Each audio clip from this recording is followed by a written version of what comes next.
আসসালামু আলাইকুম, আমন্ত্রণ জানাচ্ছি ফভ টিভি নিউজ আপডেটে। সঙ্গে আছি আমি ইমতিয়াজ আহমেদ। শুরুতেই সংবাদ শিরোনাম। কোন পক্ষে যাবে আওয়ামী লীগের ভোট, বিএনপি না জামাত? শীঘ্রই ক্ষমা চাইতে পারেন হাসিনা, জানালো ভারতীয় মিডিয়া। চলতি মাসে আরো 20 বার কাঁপবে বাংলাদেশ, ভূমিকম্পের সর্বোচ্চ ঝুঁকিতে রয়েছে যেসব জেলা। জেলেনস্কিকে অকৃতজ্ঞ বললেন ট্রাম্প। সংকটে খামেনির জীবন, হত্যার ভয়ঙ্কর ফন্দি আসছে শত্রুপক্ষ। এবার বিস্তারিত। কার্যক্রম স্থগিত আওয়ামী লীগের ভোটের মাঠে অনুপস্থিতি নতুন সমীকরণ তৈরি করেছে। প্রশ্ন উঠেছে, দলটির ভোট কোন দিকে যাবে? তবে বিএনপি ও জামাত ইসলামী দুই দলই গণ অভ্যুত্থানে ক্ষমতাচ্যুত এই দলটির ভোট টানতে নানা কৌশল অবলম্বন করছে। সূত্রগুলো জানাচ্ছে, জয়ের ব্যাপারে এক ধরনের নিশ্চয়তা থাকা সত্ত্বেও আওয়ামী লীগের ভোট নিয়ে কিছুটা দুশ্চিন্তা রয়েছে বিএনপির। তাই প্রকাশ্যে তারা দলটির বিরুদ্ধে কঠোর অবস্থান দেখাচ্ছে না। পাশাপাশি নির্বাচনী প্রচারণায় অনেক স্থানে বিএনপির প্রার্থীরা আওয়ামী লীগ সমর্থক ও ভোটারদের নিরাপত্তা দেওয়ার আশ্বাসের পাশাপাশি তাদের পাশে দাঁড়ানোর প্রতিশ্রুতি দিচ্ছেন। অন্যদিকে বসে নেই আগামী নির্বাচনে বিএনপির প্রতিদ্বন্দ্বী বলে পরিচিত জামাতও। এ দলটিও আওয়ামী লীগ নেতাকর্মীদের নিরাপত্তা দেওয়ার নিশ্চয়তা দেওয়া সহ নানা প্রতিশ্রুতি দিচ্ছেন। এমনকি আওয়ামী লীগের ভোট টানতে সংখ্যালঘুদের একটি আসন ছেড়ে দেওয়ার চিন্তা করছে জামাত। খোঁজ নিয়ে দুটি দলেই নতুন এই নির্বাচনী কৌশলের কথা জানা গেছে। অন্যদিকে আওয়ামী লীগের ভোট টানার লক্ষ্যকে কেন্দ্র করে তরুণদের দল জাতীয় নাগরিক পার্টি এনসিপির সঙ্গে জোট করবে কিনা তা নিয়ে দুই দলই পুনর্বিবেচনা করে দেখছে। এনসিপির সঙ্গে নির্বাচনে জোট থাকলে আওয়ামী লীগ সমর্থকরা ভোট নাও দিতে পারে এমন আশঙ্কা থেকে দল দুটি নানা হিসাব নিকাশ করছে। কারণ আওয়ামী লীগ নেতারা এনসিপিকে প্রধান শত্রু মনে করে এমন আলোচনা আছে দেশের রাজনীতিতে। শেখ হাসিনা সরকার পতনের আন্দোলনে বৈষম্য বিরোধী ছাত্র আন্দোলনের মুখ্য ভূমিকা পালন করেছে। এই সংগঠনের নেতৃত্ব দানকারীরাই পরে এনসিপি গঠন করে। বিএনপির স্থায়ী কমিটির সদস্য মেজর অবসরপ্রাপ্ত হাফিজউদ্দিন আহমেদ বলেন, আওয়ামী লীগের ভোট জামাত ইসলামীকে দেওয়ার কথা নয়। আমার মনে হয় তারা অধিকাংশই ভোট কেন্দ্রে যাবে না। আবার যারা যাবে হয়তো বিএনপির ধানের শীর্ষে ভোট দেবে। অবশ্য জামাত ইসলামের সহকারী সেক্রেটারি জেনারেল এহসানুল মাহবুব জুবায়ের মনে করেন, বাস্তবে নির্বাচনের সময় আওয়ামী লীগের ভোট 5% বেশি নয়। তিনি বলেন, আওয়ামী লীগ আমলের শেষের দিকে বিভিন্ন উপনির্বাচনে দেখা গেছে সেখানে কেউ ভোটই দিতে যায়নি। শুধু তাদের লোকজন গেলেও ভোট পড়ার কথা 20 থেকে 30%, কিন্তু সেখানে ভোট পড়েছে মাত্র 6 থেকে 7%। বাস্তবে মানুষ আওয়ামী লীগের কাছ থেকে মুখ ফিরিয়ে নিয়েছে। এরপরও যারা আছে, আমার ধারণা আগামী জাতীয় নির্বাচনে অনেকেই ভোট দিতে যাবে না। আর যারা ভোট দিতে যাবে তারা হয়তো অবস্থার আলোকে ব্যবস্থা নেবে। সফট সাপোর্টার যারা রয়েছে তারা স্থানীয় নেতাদের সঙ্গে সম্পর্ক সহ নানা হিসাব নিকাশ করে ভোট দিতে পারেন। তিনি বলেন, আমরা তো সবার কাছেই ভোট চাইব। কে কাকে ভোট দেবে সেটা তো তার ব্যক্তিগত পছন্দের বিষয়। রাজনৈতিক বিশ্লেষকদের মতে আওয়ামী লীগের ভোট কারা পাবে সেটি নির্ভর করছে কয়েকটি বিষয়ের উপর। প্রথমত, দলটির আদর্শের কাছাকাছি যদি কোনো প্রার্থী থাকে তাদের ভোট দেবে।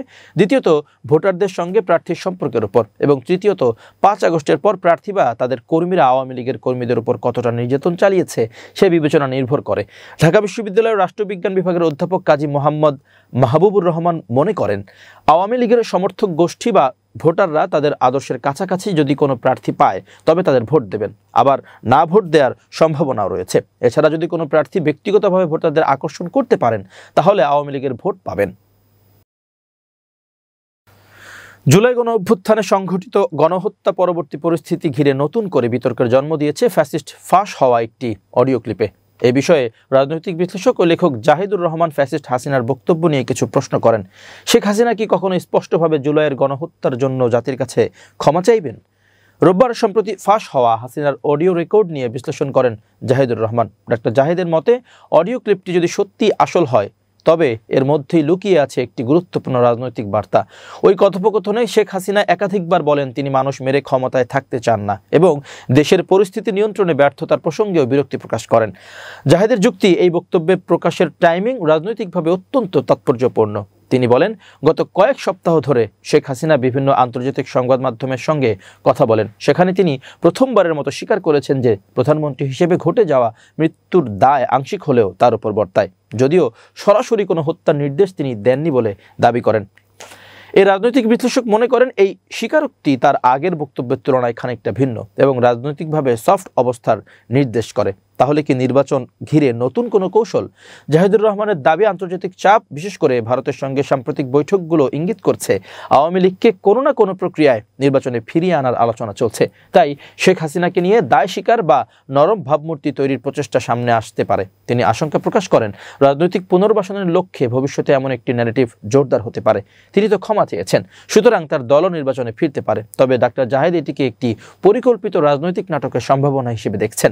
তবে তার মতে ফৌজদারি অপরাধের ক্ষেত্রে ক্ষমা চাওয়া কোনো বিচার কমাতে পারে না এবং গণহত্যার দায় থেকে মুক্তির কোনো সুযোগ নেই। ঢাকা ও আশপাশের এলাকায় ২-৩-এর ব্যবধানে ৪বার ভূমিকম্প অনুভূত হয়েছে। এর মধ্যে ৩টি ভূমিকম্পের উৎপত্তিস্থল নরসিংদী এবং ঢাকায় ছিল। শুক্রবার ২১ নভেম্বর সকালে একটি এবং শনিবার ২২ নভেম্বর দিনের বিভিন্ন সময়ে ৩টি ভূমিকম্প হয়, যার ফলে জনমনে উদ্বেগ বাড়ছে। শুক্রবার ২১ নভেম্বর সকালে ঢাকা থেকে প্রায় ২৫ কিলোমিটার দূরে রিখটার স্কেলে ৫.৭ মাত্রার ভূমিকম্পটির উৎস ছিল নরসিংদীর মাধবদী। উৎপত্তিস্থলের গভীরতা ছিল ভূপৃষ্ঠ থেকে ১০ কিলোমিটার গভীরে। ভূপৃষ্ঠ থেকে উৎপত্তিস্থলের গভীরতা যত কম হবে তত বেশি ঝাঁকুনি হবে। এদিনের ভূমিকম্পের তীব্রতা ছিল স্মরণকালের মধ্যে সবচেয়ে বেশি। তীব্র ঝাঁকুনিতে কেঁপে ওঠে ঢাকাসহ বিভিন্ন অঞ্চল। এই ভূমিকম্পের ঘটনায় শিশুসহ ১০ জন নিহত হন, আহত হন ৬ শতাধিক মানুষ।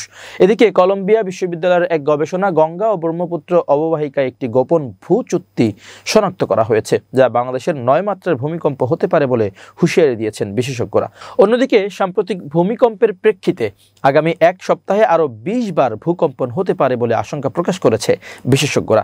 ভূমিকম্প বিশেষজ্ঞ ও বাংলাদেশ প্রকৌশল বিশ্ববিদ্যালয়ের পুরকৌশল বিভাগের অধ্যাপক মেহেদী আহমেদ আনসারি বলেন, ২ দিনে ৪বার ভূমিকম্প অনুভূত হয়েছে। এক সপ্তাহের মধ্যে আরও ২০ বার এমনটি হতে পারে। যদি ৫.৭ মাত্রার চেয়েও বড় কোনো ভূমিকম্প হয় তাহলে স্বল্প সময়ের মধ্যে ভয়াবহ দুর্যোগ হতে পারে। তিনি নরসিংদীকে এই ভূমিকম্পগুলোর উৎপত্তিস্থল হিসেবে চিহ্নিত করেন। ভূমিকম্পের ঝুঁকি বিবেচনায় সমগ্র বাংলাদেশকে মোট ৩টি জোনে ভাগ করা হয়েছে। এর মধ্যে উচ্চ ঝুঁকির আওতাভুক্ত অঞ্চলকে জোন ১, মাঝারি ঝুঁকিপূর্ণ এলাকা জোন ২ এবং জোন ৩ এর এলাকা নিম্ন ঝুঁকিপ্রবণ হিসেবে চিহ্নিত। আবহাওয়া অধিদপ্তরের এক মানচিত্রে দেশের ভূমিকম্প ঝুঁকিপ্রবণ এলাকা চিহ্নিত করা হয়। প্রকাশিত মানচিত্র অনুযায়ী দেশের উত্তর ও দক্ষিণ পূর্বাঞ্চলের কয়েকটি এলাকা জোন ১ এর আওতায় সর্বোচ্চ ঝুঁকিপ্রবণ হিসেবে চিহ্নিত। সাধারণত ফল্ট লাইন বা প্লেট বাউন্ডারির আশপাশের এলাকা ভূমিকম্পের ক্ষেত্রে উচ্চ ঝুঁকিপূর্ণ। বিশেষ করে সিলেট ও ময়মনসিংহ বিভাগের ৯টি জেলা, ঢাকা বিভাগের টাঙ্গাইল, গাজীপুর, নরসিংদীর কিছু অংশ, পুরো কিশোরগঞ্জ জেলা, কুমিল্লা বিভাগের ব্রাহ্মণবাড়িয়া এবং পার্বত্য জেলা খাগড়াছড়ি ও রাঙামাটির বেশ কিছু এলাকা উচ্চ ঝুঁকিপ্রবণ। তবে জোন ৩ এর এলাকা হিসেবে খুলনা, যশোর, বরিশাল এবং পটুয়াখালী এলাকায় ভূমিকম্পের ঝুঁকি সর্বনিম্ন। প্রাপ্ত পরিসংখ্যানে দেখা যায় ১৯৯৬ থেকে ২০১৫ সাল পর্যন্ত দেশে অন্তত ৫ দফা বেশ জোরালো ভূমিকম্প অনুভূত হয়। এর প্রায় সবগুলোর উৎপত্তিস্থল ছিল সিলেট, মৌলভীবাজার, রাঙামাটি, বান্দরবান এবং কক্সবাজার এলাকা। ফলে ভবিষ্যতে এসব এলাকায় আরও বড় ধরনের কম্পনের আশঙ্কা রয়েছে। এছাড়া ভারতের উত্তর পূর্বাঞ্চলীয় রাজ্য আসাম ও মেঘালয়ের সীমান্ত সংলগ্ন সিলেট, ময়মনসিংহ অঞ্চলকে উচ্চমাত্রার ঝুঁকিপ্রবণ হিসেবে চিহ্নিত করা হয়। সংশ্লিষ্টরা বলছেন, বাংলাদেশে চারপাশে ভূমিকম্পের ৫টি উৎপত্তিস্থল চিহ্নিত করা আছে। এর একটিকে বলা হয় প্লেট বাউন্ডারি, যেটা মিয়ানমার থেকে নোয়াখালী পর্যন্ত। এছাড়া প্লেট বাউন্ডারি ২ নোয়াখালী থেকে সিলেট এবং প্লেট বাউন্ডারি ৩ সিলেট থেকে ভারতের দিকে চলে গেছে। অন্যদিকে ময়মনসিংহের হালুয়াঘাট এলাকায় ডাউকি ফল্ট এবং মধুপুর ফল্ট রয়েছে। এগুলোই ভূমিকম্পের উৎপত্তিস্থল। রাজধানী উন্নয়ন কর্তৃপক্ষের পরিসংখ্যান অনুযায়ী ঢাকায় প্রায় ২১ লাখের মতো ভবন রয়েছে। এর মধ্যে ১৫ লাখ ভবন দ্বিতল বা এর চেয়ে কম।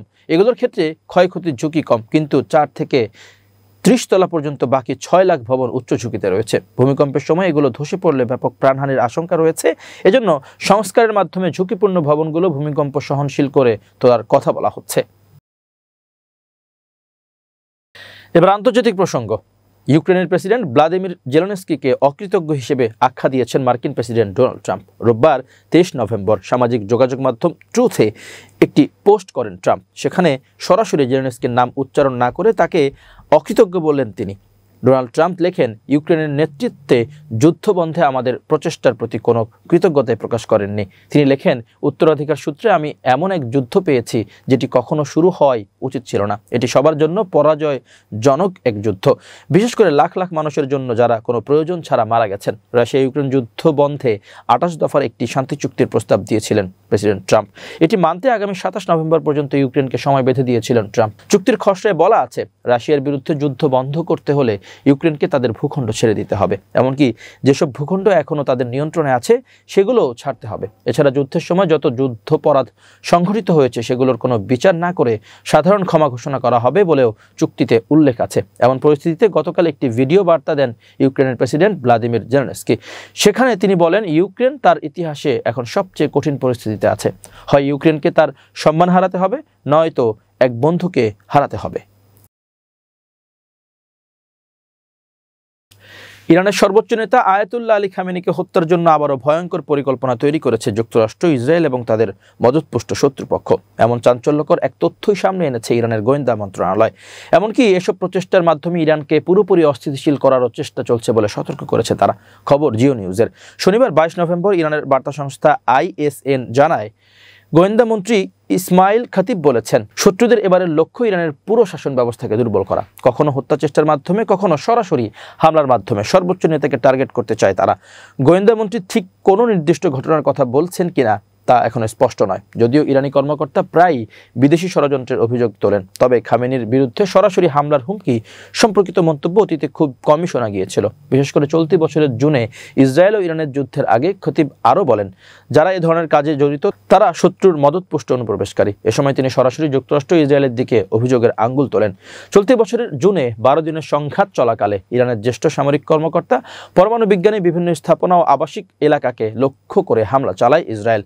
পরে যুক্তরাষ্ট্র ও মূল পারমাণবিক স্থাপনায় হামলা চালিয়ে এতে যোগ দেয়। যুদ্ধ চলার সময় গণমাধ্যমে খবর আসে, ইসরায়েলের ইরানের সর্বোচ্চ নেতাকে হত্যার পরিকল্পনা করলে মার্কিন প্রেসিডেন্ট ডোনাল্ড ট্রাম্প তাতে আপত্তি করেন, কারণ এতে ইরান ইসরায়েল যুদ্ধ আরও তীব্র আকার নিতে পারে। এই বিষয়ে জানতে চাইলে ইসরায়েলি প্রধানমন্ত্রী বেনিয়ামিন নেতানিয়াহু বিষয়টি গুরুত্বহীন বলে উড়িয়ে দেন। তবে বলেন, এ ধরনের পদক্ষেপ সংঘাতের অবসান ঘটাতে পারত। সেই সময় ট্রাম্পও মন্তব্য করেছিলেন, ইরানের সর্বোচ্চ নেতাকে হত্যা করা খুব সহজ, তবে অন্তত এখনই তাকে হত্যা করা হবে না। পরে নিজের সোশ্যাল মিডিয়া প্ল্যাটফর্ম ট্রুথ সোশ্যালে ট্রাম্প দাবি করেন, তিনি ইরানের সর্বোচ্চ নেতাকে ভয়াবহ ও লজ্জাজনক মৃত্যুর হাত থেকে বাঁচিয়েছেন। 86 বছর বয়সী খামেনি 1989 সাল থেকে ইরানের সর্বোচ্চ নেতা হিসেবে দায়িত্ব পালন করছেন এবং রাষ্ট্রীয় সব সিদ্ধান্তে তার চূড়ান্ত মতামতই প্রাধান্য পায়। এবার বিজ্ঞান ও প্রযুক্তির খবর। অ্যাপল ইকোসিস্টেমে ঢুকতে চান, কিন্তু দামি পণ্য কেনার সামর্থ্য নেই। এমন ব্যবহারকারীদের লক্ষ্যে অ্যাপল খুব শীঘ্রই বাজারে নিয়ে আসতে চলেছে বেশ কয়েকটি এন্ট্রি লেভেল পণ্য। টেক দুনিয়ায় জোর জল্পনা, আগামী কয়েক মাসের মধ্যেই কোম্পানিটি কম দামি ম্যাকবুক থেকে শুরু করে নতুন বাজেট আইফোন ও আইপ্যাড উন্মোচন করতে পারে। ম্যাক রিউমার্স জানিয়েছে, আগামী বছর একটি নতুন বাজেট বান্ধব ম্যাকবুক লঞ্চ করবে অ্যাপল, যাতে থাকবে কোম্পানির A18 pro chip. A chip ইতোমধ্যে আইফোন 16 প্রো সিরিজে ব্যবহৃত হয়েছে। GFHK সিকিউরিটিজের বিশ্লেষক জেফ পু জানিয়েছে, অ্যাপল কম দামের আইফোন, আইপ্যাড এবং ম্যাকবুক নিয়ে কাজ করছে। এর মধ্যে আইফোন 17E হবে প্রথম, যা 2026 সালে প্রথম প্রান্তিকে প্রকাশ হতে পারে।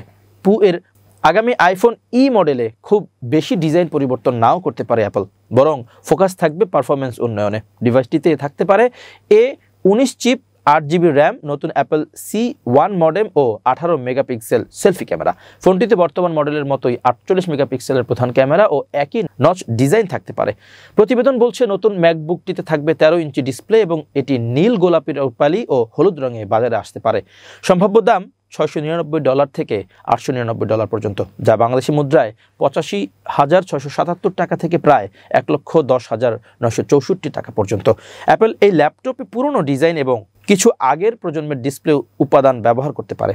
এতে থাকবে 8GB র্যাম এবং একটি মাত্র USB Type-C পোর্ট। বর্তমানে কোম্পানিটির সবচেয়ে সস্তা ফোন আইফোন 16। তার উত্তরসূরি আইফোন 17 লঞ্চ হবে 2026 সালের শুরুতে।